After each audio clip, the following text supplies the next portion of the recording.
Jai Hind, this side Mahima Rajak, and today we are dealing with the chapter Primary Activities from Fundamentals of Human Geography class 12th. So, what is economic activities? All the human activities which generate income are known as economic activities. Economic activities को 4 parts में बांटा गया है, primary, secondary, tertiary और quaternary. तो primary activities वो होती हैं जिसमें अर्थ का यूटिलाइजेशन हो, अर्थ के रिसोर्सेज का यूटिलाइजेशन हो, जैसे लैंड हो गया, वाटर हो गई, ऐसा. और सेकेंडरी मतलब मैन्युफैक्चरिंग, टर्शरी मतलब सर्विस, और क्वाटरनरी मतलब हाईली सर्विसेज जैसे lawyer, teacher etcetera.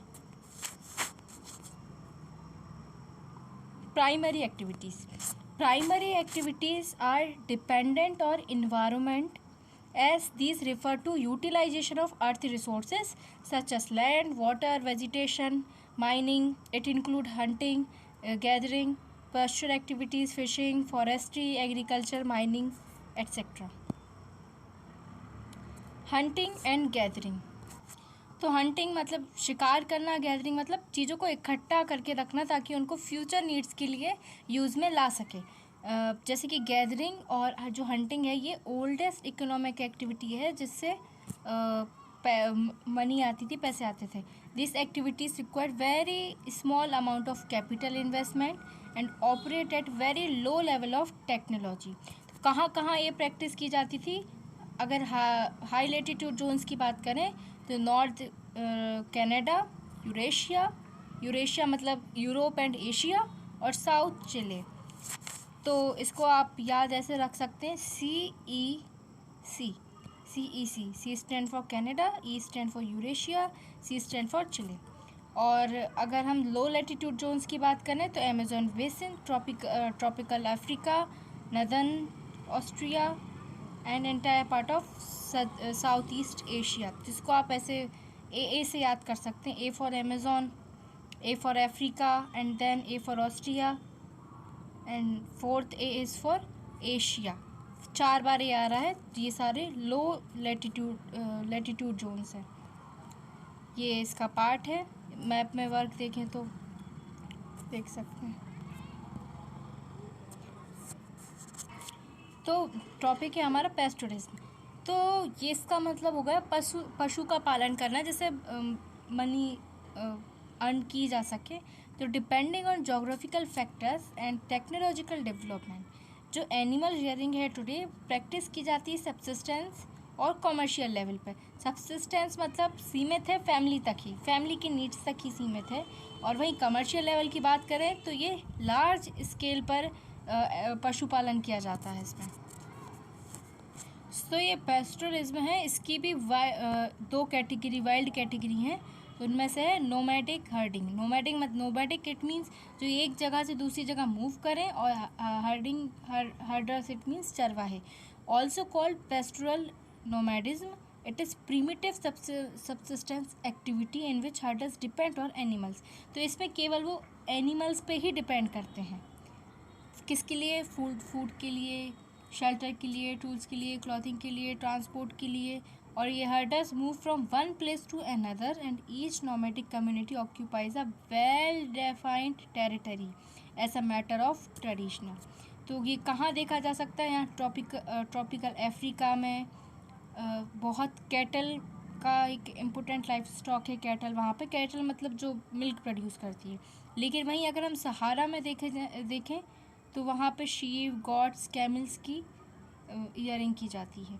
Mountainous region में अगर देखें तो तिब्बत के एंडीज़ में याक और लैम्बेंस ज़्यादा फेमस है. ये मैप है.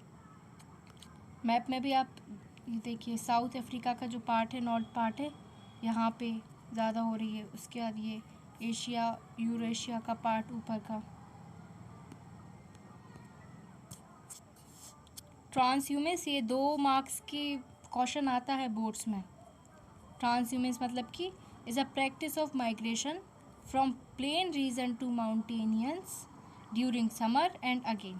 मतलब समर में माउंटेन रीजन पर माइग्रेशन होता है, फिर माउंटेन रीजन से वापस प्लेन रीजन में. यही ट्रांसह्यूमेंस है।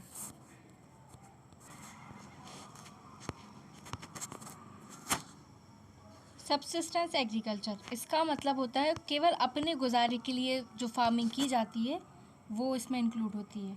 Is one in which farming areas consume all or near by so of the product locally grown. इसमें 2 कैटेगरीज हैं, प्रीमिटिव सबसिस्टेंस एग्रीकल्चर और इंटेंसिव सबसिस्टेंस एग्रीकल्चर। तो प्रीमिटिव सबसिस्टेंस एग्रीकल्चर की अगर बात करें तो प्रीमिटिव सबसिस्टेंस एग्रीकल्चर या शिफ्टिंग एग्रीकल्चर हमने कई बार सुना है। ऐश एंड वन एग्रीकल्चर, फर्टिलिटी ज़्यादा हो जाती है बर्न करने से, उसके बाद उस एरिया को छोड़ दिया जाता है, उसके बाद फिर से उस एरिया में कल्टीवेट नहीं किया जाता। क्यों? क्योंकि वहाँ की फर्टिलिटी बहुत ज़्यादा कम हो जाती है और इसको वेरियस रीजन्स में अलग अलग नाम से बुलाया जाता है। ये स्पेशली कहाँ परफॉर्म की जाती है? Africa, south and central America and south east Asia. Intensive subsistence agriculture, तो this type of agriculture is practised in densely populated region of Asia. This type of cultivation is either dominated by wet paddy cultivation or crop other than paddy. तो अगर हम इसकी बात करें, rice की बात करें, अगर हम वीट पैडी कल्टीवेशन की, तो the per unit area is high. Unit area तो हाई है पर प्रोडक्टिविटी लो है। क्यों है? क्योंकि वहाँ की डेंसिटी ज़्यादा है, वो हाईली पॉपुलेशन डेंसिटी वहाँ की ज़्यादा है। लेस और क्या कारण हो सकता है? Lace use of machines, family labour involve होता है उसमें, कुछ बड़े स्केल में काम नहीं होता है इसमें। और वो अगर क्रॉप की बात करें जो अदर देन पैडी कल्टीवेशन, तो क्या हो गया? वीट है, सोरगम है, जो कहाँ मेनली ग्रो किया जाता है? Northern China, Manchuria, north Korea, Japan, और इंडिया में कहाँ किया जाता है? इंडो गैंगेटिक प्लेन्स में और dry parts of western India. अगर प्लांटेशन एग्रीकल्चर की बात करें तो ये यूरोपियंस ने इंट्रोड्यूस किया था। जैसे कॉफ़ी है वेस्ट अफ्रीका में, टी जो है वो इंडिया और श्रीलंका, रबर जो है Malaysia, sugar cane and banana West Indies by Britain, coconut, sugar cane Philippines and Spanish. Here agriculture is done on large scale, large plantation होती है, huge capital investment and scientific method of cultivation, और chief labour रहता है इसमें, single crop specialisation रहता है, large capital investment होती है। काय में? Plantation agriculture. Extensive commercial grain cultivation, ये लार्ज स्केल पे की जाती है और ये मेनली इसका सेलिंग पर्पस ही रहता है। This is practice in the interior of semi arid part of mid latitude like Eurasia, Canada, America, pampas of Argentina, south America, Austrian downs, New Zealand. और इसमें क्या क्रॉप्स फेमस है? Wheat, corn, oats etcetera. Mixed farming, तो mixed farming में क्या होता है? Crops cultivation होती है एनिमल हस्बेंड्री के साथ, और ये यहाँ highly developed parts of world जो है वहाँ पे ये प्रैक्टिस की जाती है, जैसे कि north western Europe, east north America, parts of Eurasia, temperate latitude of southern continent. और इसमें कुछ crop rotation, intercropping along with high capital expenditure on farm inputs. इसमें कुछ मेजर क्रॉप्स हैं wheat, oats, fodder for animals, cattle, sheep, yak, poultry is done to provide extra income. Dairy farming की अगर बात करें तो जो डेली बेसिस पे प्रैक्टिस किया जाता है, जैसे नेम ही सजेस्ट कर रहा है, और ये कहाँ? Urban and industrial centres, Europe, Canada, Austria, New Zealand, Tasmania. और इसमें हाईली कैपिटल इंटेंसिव जो रहता है वो इन्वॉल्व होता है, कॉस्ट ऑफ फीडिंग का, एनिमल शेड्स, स्टोरेज फैसिलिटीज़, ये सब इसमें इन्वॉल्व होती हैं। It is also labour intensive, animals की केयर की जाती है इसमें, और there is no off seasonal during year as in case of crop raising.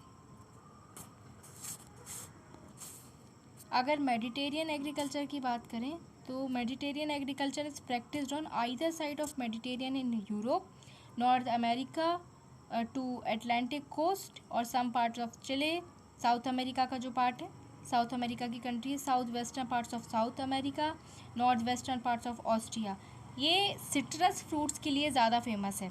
Supplier है, इम्पोर्टेंट सप्लायर है खट्टे फलों का। ये देखिए ग्रेप्स की कल्टीवेशन हो रही है। Viticulture, cultivation of grapes in the Mediterranean region. Interior grapes are made into raisins, while superior grapes are proceeded into wines. Figs and olives are also cultivated. Viticulture, it means grapes से related. Market gardening and horticulture. Practice in highly developed and industrial region of Europe, united state and Mediterranean region. ये countries के name तो आपको याद करने ही पड़ेंगे। Netherlands specialisation and cultivation of tulips flowers. This type of cultivation refers to high value crops like vegetables, fruits, flowers for urban market.